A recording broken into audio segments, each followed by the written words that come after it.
Hello everyone, today we are going to learn basic FreeCAD tutorials how to create slot hole. I will create new part. Don't forget to change into part design.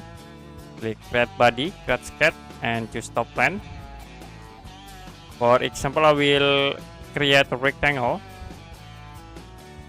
and use path tools to convert into 3D.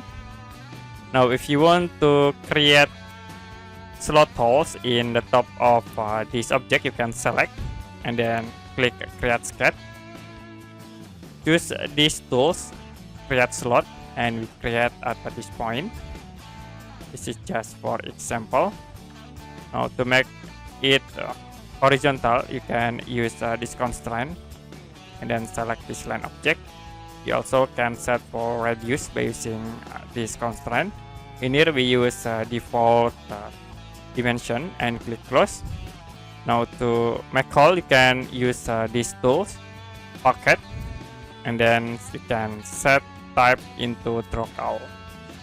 Click OK, and it will be automatically create slot hole.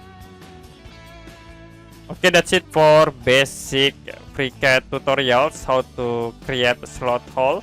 And if you have any question about this tutorial, you can comment below this video.